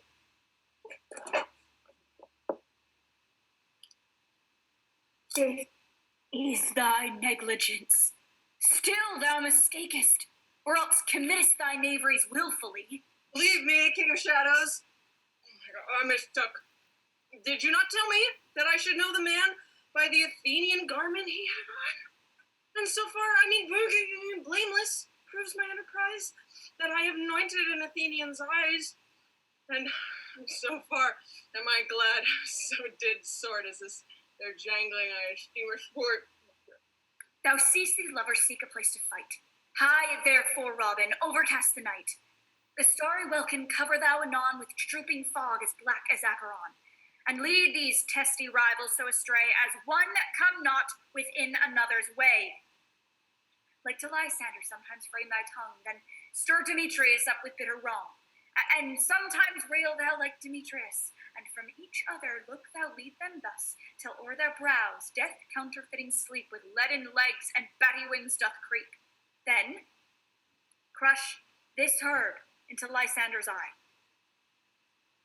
whose liquor hath this virtuous property, to take from thence all error of his might, and make his eyeballs roll with wonted sight. Then, when they next wake, all this derision shall seem a dream and fruitless vision. Whilst I in this affair do thee employ, I'll to my queen and beg her Indian boy, and then will I her charmed eye release from monster's view, and all things shall be peace. But notwithstanding, haste, make no delay. We will effect this business yet ere day. Up and down! Up and down! I will lead them up and down. I am feared in field and town. God, then, lead them up and down. Oh, here comes one. Wert thou, Demetrius? Speak thou now. Here, villain, drawn and ready, where art thou? I'll be with thee straight. Follow me, then, to plainer ground. Lysander, speak again. Thou runaway, thou coward, art thou fled? Thou coward, thou art bragging to the stars, telling the bushes that thou look for wars, and wilt not come? Come, recreant, come, thou child, I'll whip thee with a rod. He is defiled that draws a sword on thee. Yea, art thou there? Follow my voice, will try no manhood here. He goes before me and still dares me on, and then when I call, come where he calls, then he is gone. The villain is much lighter heeled than I. I follow fast, but faster did he fly. Well, here shall I rest. Come, thou gentle day, for if at once show me thy grey light, I'll find Demetrius and revenge this spite. Oh, coward, why comest thou not? Abide me, if thou darest. For well I wot thou runst before me, shifting every place. Where art thou now? Come hither, I am here. Oh, maiden, thou mockst me. Thou shalt buy this dear, if ever I thy face by daylight see. Now go thy way. Faintness constraineth me to measure out my length on this cold bed. Thy day's approach, look to be answered. O weary night, O long and tedious night, abate thy hour. Shine comforts from the east, that I may back to Athens by daylight from these that my poor company detest. Oh, and sleep that sometimes shuts up sorrow's eye, steal me a while from mine own company. Yeah, but 3. Come one more. 2 of both kinds make up 4. Well, there she comes, cursed and sad. Cupid is a knavish lad, thus to make poor females mad. Never so weary, never so in woe. Bedabbled with the dew and torn with the briars, I can no further crawl, no further go. My legs can keep no pace with my desires. Here will I rest me till the break of day. Heavens shield Lysander if they meet a fray.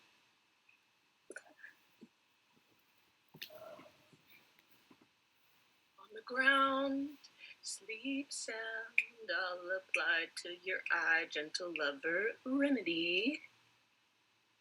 When thou awakest, thou takest true delight in the sight of thy former lady's eye. And the country proverb known, that every man should take his own, in your waking shall be shown. Jack shall have Jill, not shall go ill, the man shall have his mare again, and all shall be well.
Come, sit thee down upon this flowery bed, while I thy amiable cheeks do coy, and stick musk roses in thy sleek smooth head, and kiss thy fair large ears, oh my gentle joy. Where's Peasblossom? Ready? Scratch my head, Peasblossom. Yeah. Where's Monsieur Cobweb? Ready. Monsieur Cobweb. Good. Monsieur. Get you your weapon in your hand and kill me a red-hipped humblebee on the top of a thistle. And good Monsieur, bring me the honey bag. Where's Monsieur Mustardseed? Ready. Give me your knife, Monsieur Mustardseed. Pray you leave your courtesy, good Monsieur. What's your will? Nothing, good Monsieur, but to help Cavalier Cobweb to scratch. Oh, I must of the barbers, Monsieur, for methinks I am marvelous hairy about the face, and I'm such a tender ass, if my hair do but tickle me, I must scratch. What? Wilt thou hear some music, my sweet love? I have a reasonable good ear in music. Let's have the tongues and the bones. Or say, sweet love, what thou desirest to eat. Methinks I have a great desire for a bottle of hay. Good hay, sweet hay, hath no fellow. I have a venturous fairy that shall seek the squirrel's hoard and fetch thee new nuts. I had rather a handful or two of dried peas.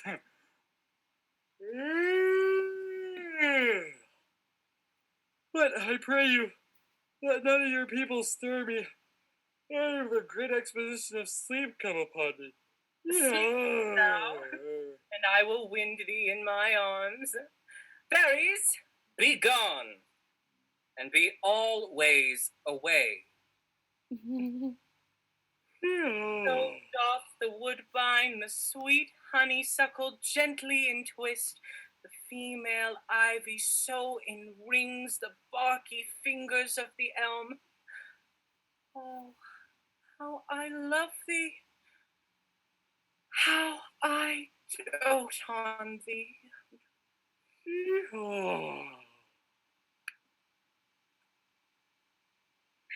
Welcome, good Robin. Seest thou this sweet sight? Oh, her dotage now I do begin to pity. For meeting her of late behind the wood, I did upbraid her and fall out with her, for she, his hairy temples, had rounded with a coronet of fresh and fragrant flowers, and that same dew which sometime in the buds was wont to swell like round and orient pearls, stood now within the pretty flowerets' eyes like tears that did their own disgrace bewail. When I had at my pleasure taunted her, and she in mild terms begged my patience, I then did ask her for her changeling child, which straight she gave to me, and her fairy sent to bear him to my bower in fairyland.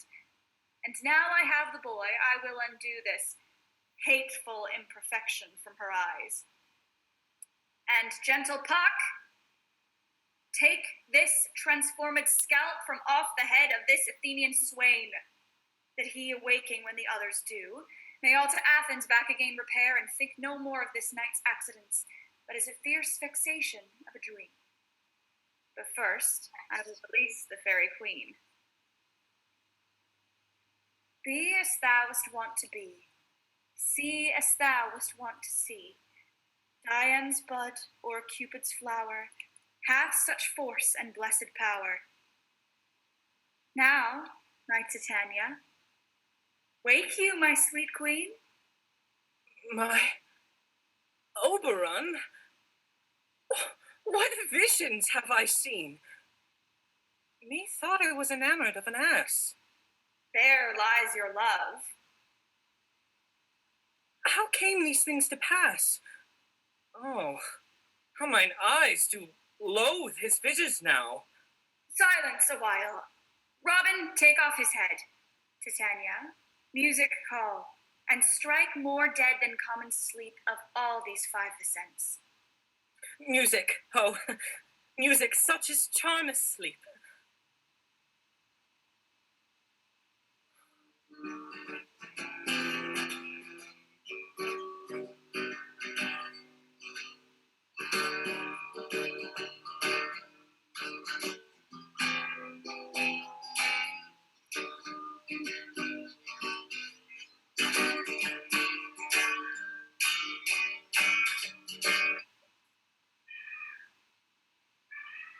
Now, when thou wakest, with thine own fool eyes peep. Sound of music, come, my queen. Take hands with me and rock the ground whereon these sleepers be. Now thou and I art new in amity, and will tomorrow midnight solemnly dance in Duke Theseus' house triumphantly, bless it in all fair prosperity. Fairy king, attend and mark, I do hear the morning lark. Then, my queen, in silence sad trip we after the night's shade. Come, my lord, and in our flight, tell me how it came this night, that I sleeping here was found, with these mortals on the ground.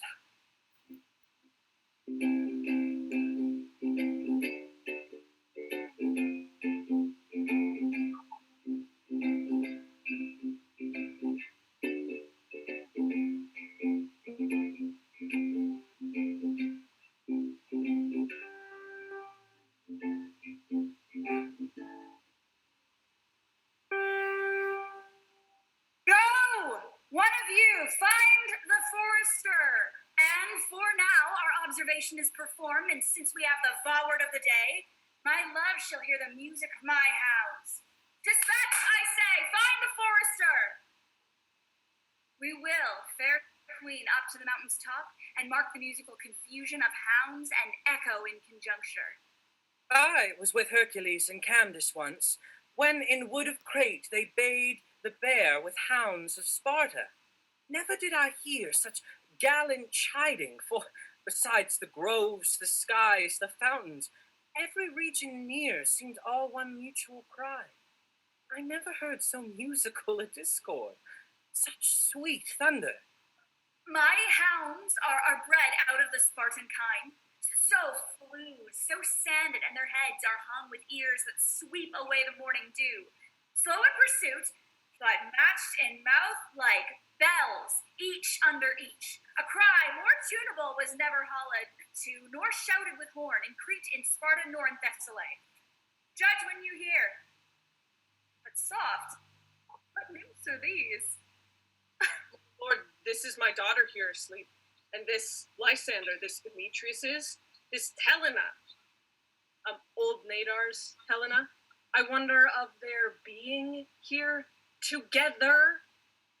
No doubt they rose up early to observe the rite of many, and hearing our intent, came here in grace for our solemnity.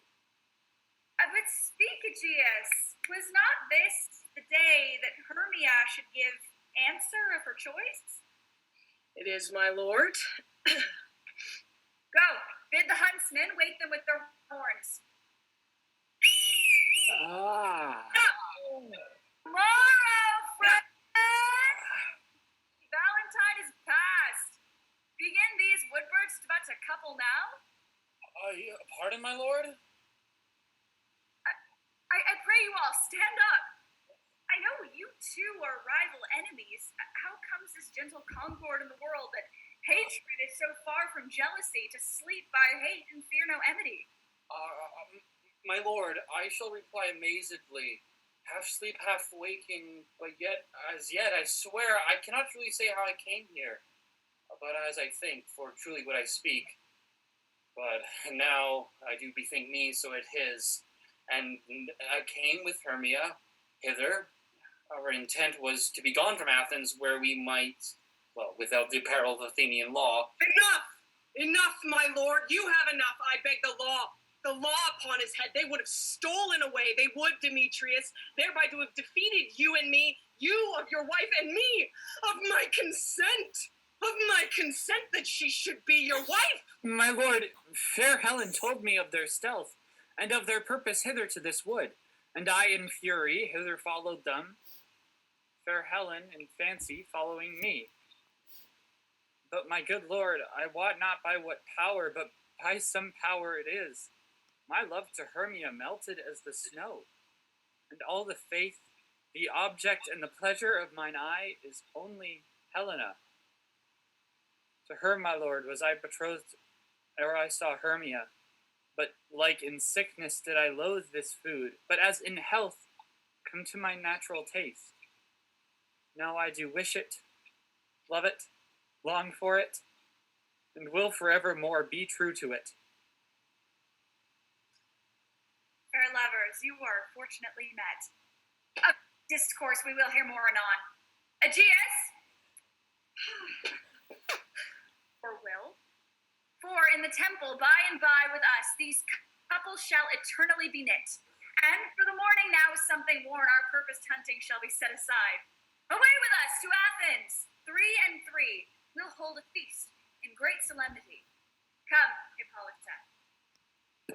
These things seem small and undistinguishable. Methinks I see things with the parted eye, when everything seems double. Oh, methinks. And I have found Demetrius like a jewel, mine own and not mine own. Are you sure we are awake? It seems to me that yet we sleep, we dream. Do not you think the Duke was here and bid us follow him? Yea, and my father. And Hypolita. And he did bid us follow to the temple. Why, then we are awake. Let's follow him. And, by the way, let us recount our dreams.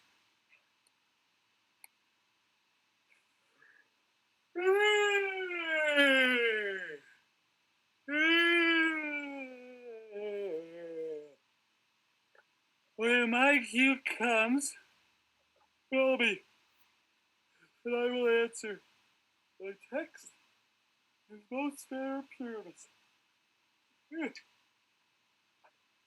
I hope. Peter Quince, Flute the bellows mender, Snout the tinker, Starvling. Gods of my life, stolen hence and left me asleep? I have had a most rare vision. I have had a dream past the wit of man to say what dream it was. Man is but an ass if he go about to expound this dream. Methought I was, there is no man can tell what. Methought I was, and methought I had, but man is but a patched fool if he will offer to say what methought I had. The eye of man hath not heard, the ear of man hath not seen, man's hand is not able to taste, his tongue to conceive, nor his heart to report what my dream was. I will get Peter Quince to write a ballad of this dream, and it shall be called Bottom's Dream, because it hath no bottom. And I will sing it at the latter end of the play before the Duke!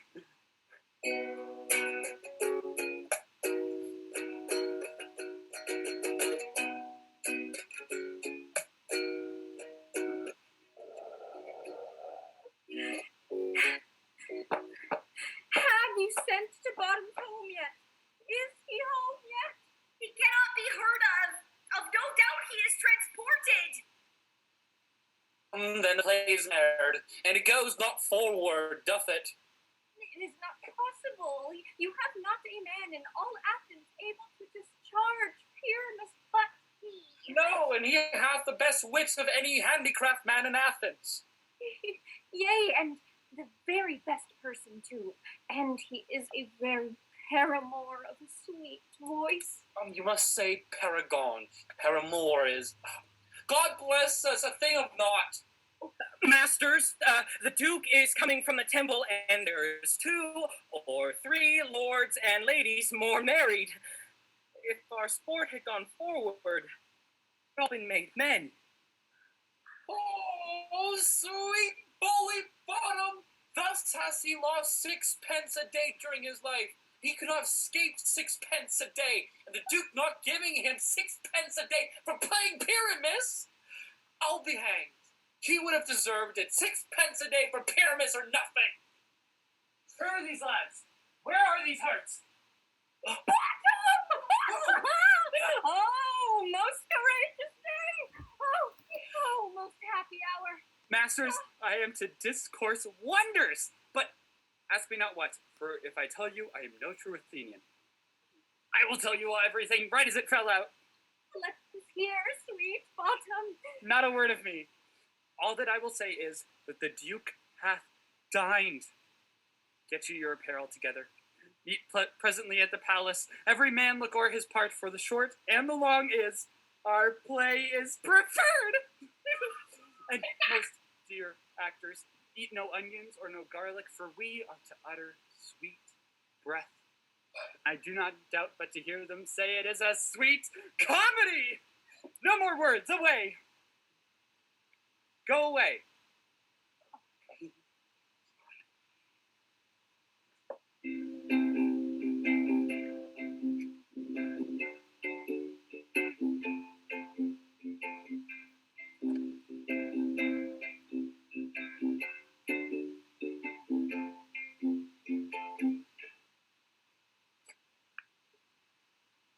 "'Tis strange, my Theseus, that these lovers speak of."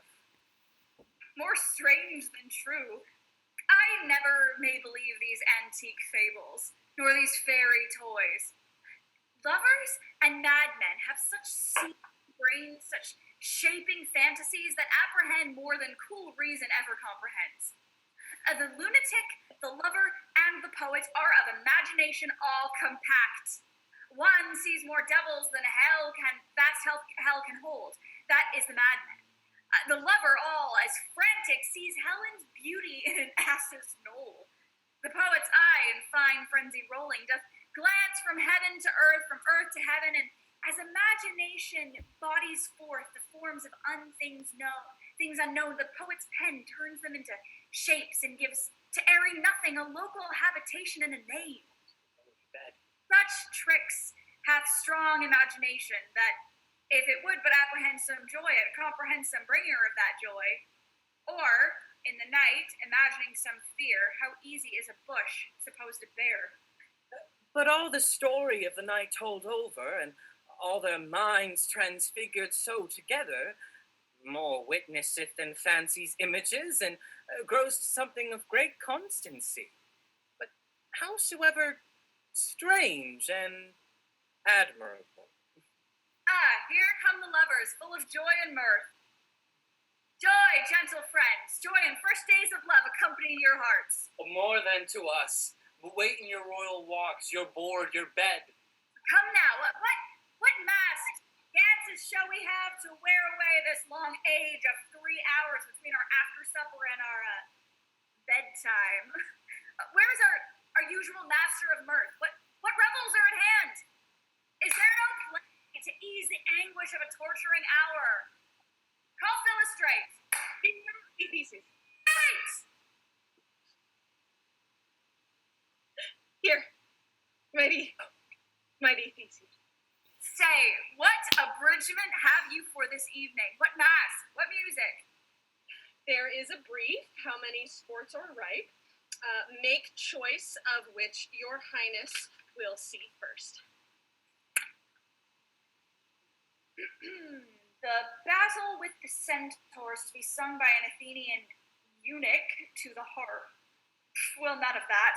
That I have told my love in the glory of my kinsman Hercules. The riot of the tipsy bacchanals tearing the Thracian singer in their rage. That is an old device, and it was played when I from Thebes last came as conqueror. The thrice 3 muses, mourning the death of learning, late deceased in beggary. That is some satire keen and critical, not sporting with a nuptial ceremony. A tedious, brief scene of young Pyramus and his love Thisbe, a very tragical mirth. Merry and tragical? Tedious and brief? That's hot ice and wondrous strange snow. What should we find? The cause of this discord. A play there is, my lord, some 10 words long, which is as brief as I have known a play. But by 10 words, my lord, it is too long, which makes it tedious. For in all the play, there is not one word apt.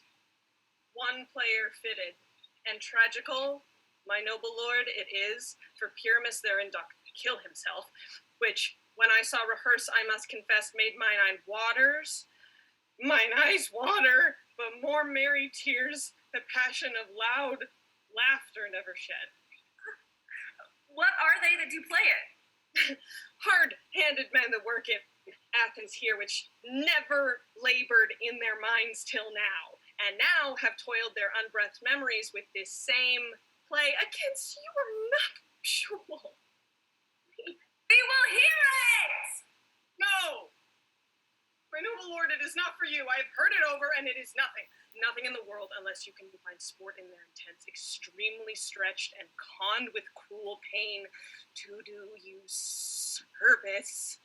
We'll hear this play, for never anything can be amiss when simpleness and duty tender it. Go, bring them in! Take your places, ladies. I love not to see wretchedness overcharged, and duty in his service perishing. Why, gentle sweet, you shall see no such thing. He says they can do nothing in this kind. The kind are we to give them thanks for nothing. Our sport shall be to take what they mistake.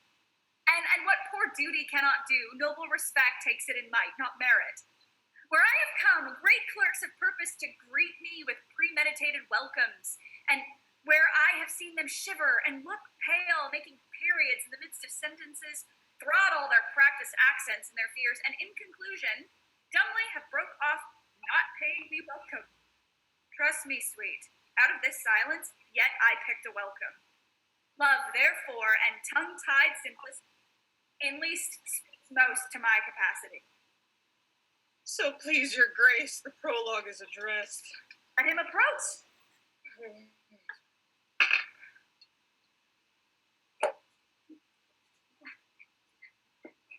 If we offend, it is with our goodwill. That you should think we come not to offend, but with goodwill. To show our simple skill, that is the true beginning of our end. Consider then, we come but in despite. We do not come as minding to contest you. Our true intent is, all for your delight, we are not here. That you should hear, repent you. The actors are at hand, and by their show, you shall know all that you are like to know. This fellow doth not stand upon points. He hath riz prologue like a rough colt. He knows not to stop. A good moral, my lord, is not to speak, but to speak true. A good moral. Indeed, he hath laid on his prologue like a child on a requiem, His but speech not in government. tangled chain, nothing impaired but all disordered. What's next? Gentles, perchance you wonder at this show, but wonder on till truth makes all things plain. This man is Pyramus, if you would know. This beauteous lady, Thisbe, is certain. This man with lime green rough past doth present wall, that vile wall which did these lovers sunder. And through the wall's chink, poor souls, they are content to whisper. At the which let no man wonder. This man, with lantern, dog, and bush of thorn, presenteth moonshine. For, if you will know, by moonshine did these lovers think no scorn to meet at Ninus' tomb. There to woo. This grisly beast, which lie in height by name, the trusty Thisbe, coming first by night, did scare away, or rather did affright. And as she fled, her mantle did she fall, which lion vile with bloody mouth did stain. Anon comes Pyramus, sweet youth, tall, and finds his trusty Thisbe's mantle slain. Whereat, with bloody, blameful blade, he bravely broached his bloody, boiling breast, and Thisbe, tarrying winding, his mulberry shade, his dagger drew, and died.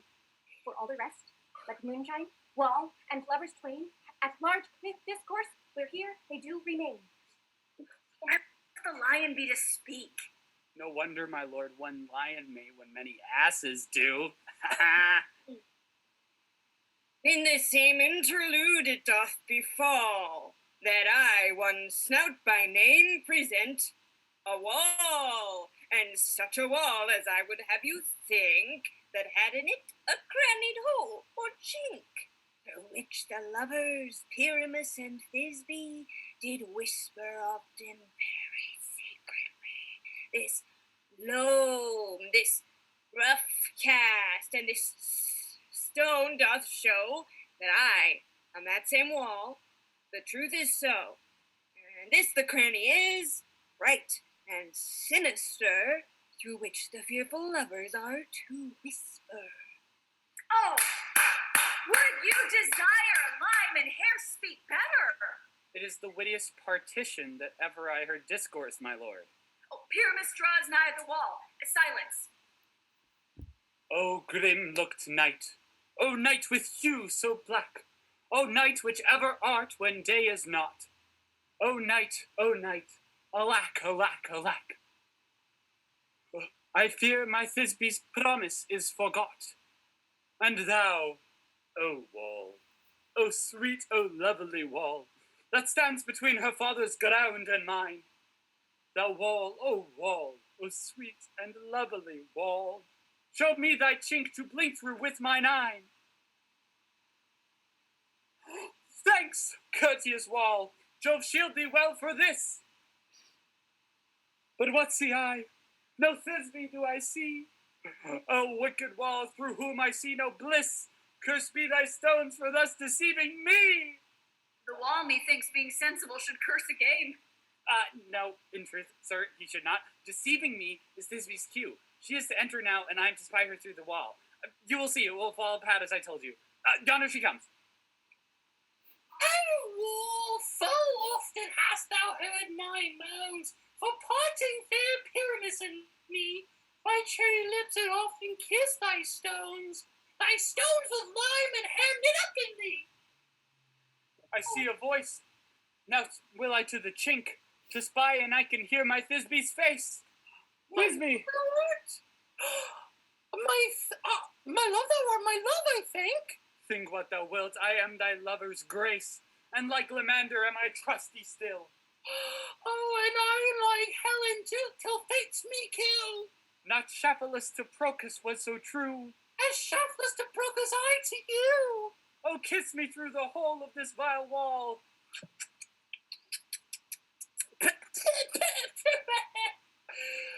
I kiss the wall's hole, not your lips at all. Wilt thou at Ninny's tomb meet me straightway?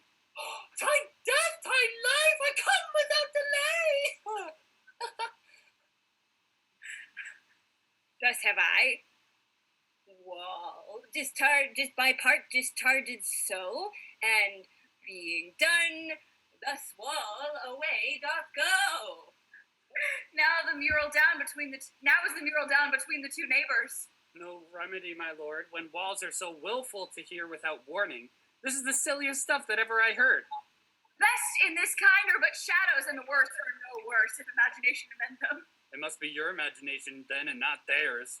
If we imagine no worse of them than they of themselves, they may pass for excellent men. Oh, here come two noble beasts, a man and a lion.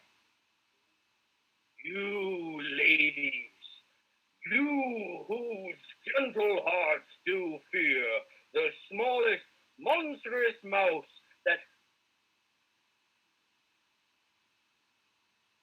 wake and tremble here when lion, rough in wildest rage, doth roar. That know that I, once Snug the joiner, am a lion fell, nor else no lion's dam, or if I should as lion come in strife into this place, were pity on my life. A very gentle beast, of a good conscience. the very best at a beast, my lady, that e'er I saw. This lion is very fox in his valor. True, and a goose for his discretion. Not so, my lady, for his valor cannot carry his discretion, and the fox carries the goose. His discretion, I am sure, cannot carry his valor, for the goose carries not the fox. It is well. Leave it to his discretion, and let us listen to the moon. This lanthorn doth...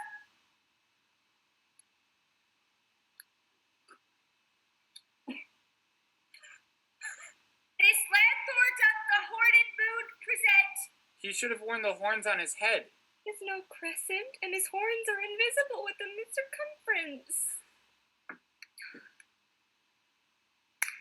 This lanthorn doth the horned moon present. Myself, the man in the moon. Oh, this is the greatest error of all the rest. The man should be put into the lantern. How else is the man in the moon? He dares not come there for the candle, for you see it is already in snuff. I am weary of this moon. What he would change? Well, it appears by his small light of discretion that he is in the wane, but yet in courtesy we must stay the time. Proceed, moon.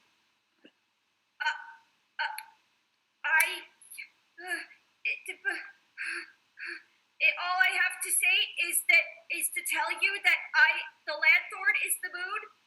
The man is the moon. This thorn bush, my thorn bush, and this dog, my dog. Why, all these should be in the lanthorn, for they are all in the moon. But silence, here comes Thisbe. Ah, this is old Ninny's tomb. Where is my love? Oh. Well roared, lion!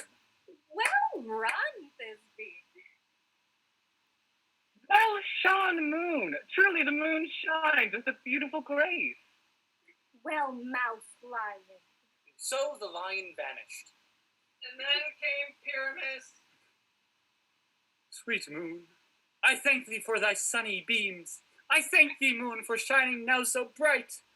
For by thy gracious golden glittering gleams, I trust to take of truest Thisbe's sight.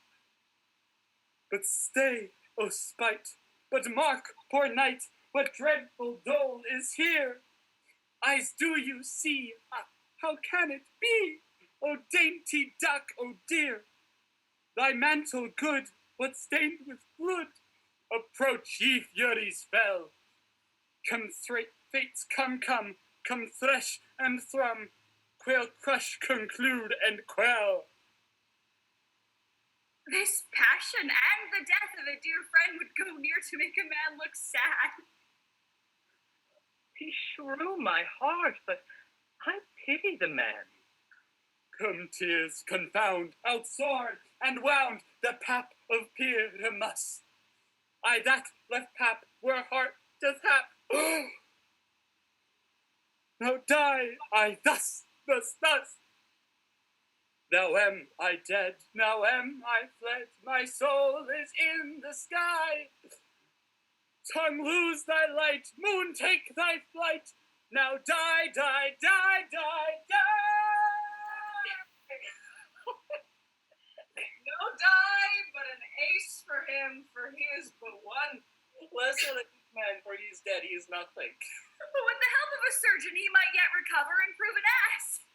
Perchance moonshine has gone before Thisbe comes back and finds her lover. Oh, she will find him by starlight. Oh, here she comes, and her passion ends the play. Methinks she should not use the long one for such a Pyramus. I hope she will be brief. A mote will turn the balance, which Pyramus, which Thisbe is better. He for a man, God warrant us. She for a man, she for a woman, God bless us. He hath spied him already with those sweet eyes. And thus she means videlicet. Asleep, my love? What? Dead? My dove? Oh, Pyramus, arise! Speak, quick, dove! Oh, dead. A tomb has covered thy sweet eyes. These my lips, this yellow cowslip cheeks are gone, Lovers make moan. Hers eyes were as green as leeks. Oh, sisters three, come to me with hands as pale as milk. Lay them in gore, since you have the shore, the shears that thread this silk. Oh, tongue, not a word. Come, trusty sword. Come, lay my breast in view. And farewell, friends. Thus is the end. Adieu, adieu.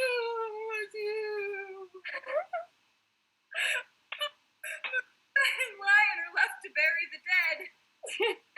Aye, and the wall too. No, assure you, the wall is down. That parted their fathers. Will you please to see the epilogue, or to hear a bergamask dance between two of our company? No epilogue, I pray you. For your play needs no excuse. Marry, if he that had writ it had played Pyramus and hanged himself with Thisbe's garter, it would have been a fine tragedy. And is so, truly, and very notably discharged. Become your bergamask, let your epilogue alone. The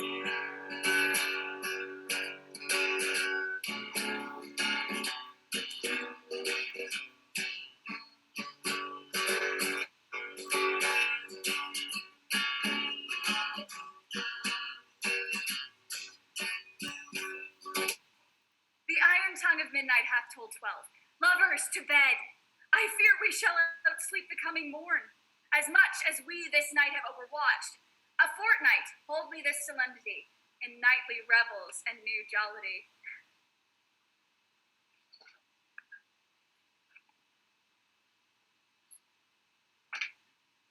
Now the hungry lion roars, and the wolf behowls the moon, whilst the heavy ploughman snores, all with weary work fordone. Now the wasted brands do glow, whilst the screech owl, screeching loud, puts the wretch that lies in woe in remembrance of a shroud. Now it is the time of night, that the graves all gaping wide, every one lets forth his sprite, in the churchway paths to glide, and we fairies that do run by the triple hectates team, from the presence of the sun following the darkness like a dream, now our frolic. Not a mouse shall disturb this hallowed house. I am sent with a broom before, sweep the dust behind the door. Through this house give gathering light by the dead and drowsy fire. Every elf and fairy sprite hop as light as bird from briar. And this ditty after me, sing and dance it trippingly. First, rehearse your song by rote, to each word a warbling note. Hand in hand with fairy grace, we will sing and bless this place.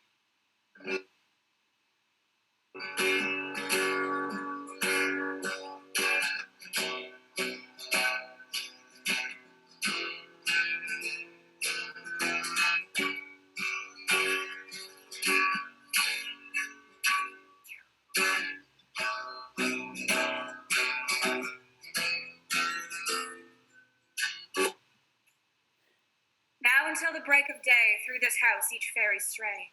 To the best bride bed will we, which by us shall blessed be, and the issue there create ever shall be fortunate. So shall all the couples three ever true and loving be. With this field do consecrate, every fairy take his gate, and each several chamber bless through this palace with such peace, and the owner of it blessed ever shall in safety rest. Trip away, make no stay, meet me all by break of day. If we shadows have offended, think but this, and all is mended. You have but slumbered here, while these visions did appear. And this weak and idle theme, no more yielding but a dream. Gentles, do not reprehend. If you pardon, We will mend, and as I am an honest puck, if we have unearned luck, now to scape the serpent's tongue, we will make amends ere long. Else the puck a liar call. So, good night unto you all. Give me your hands if we be friends, and Robin shall restore amends.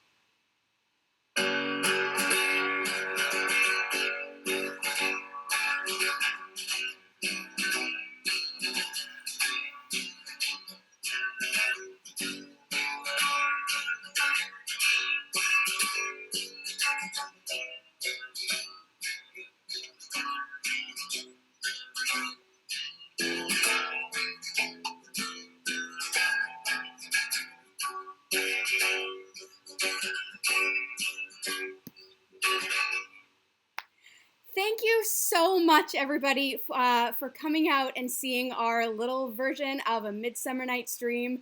We hope that you had as much fun as we did when we were making this, and we hope that we were able to bring you a little bit of joy tonight. I know it's been a really hard couple of months for everybody, but we hope that we were able to bring you a little laugh and a smile tonight with this. Once again, thank you so much for coming, and have a great night.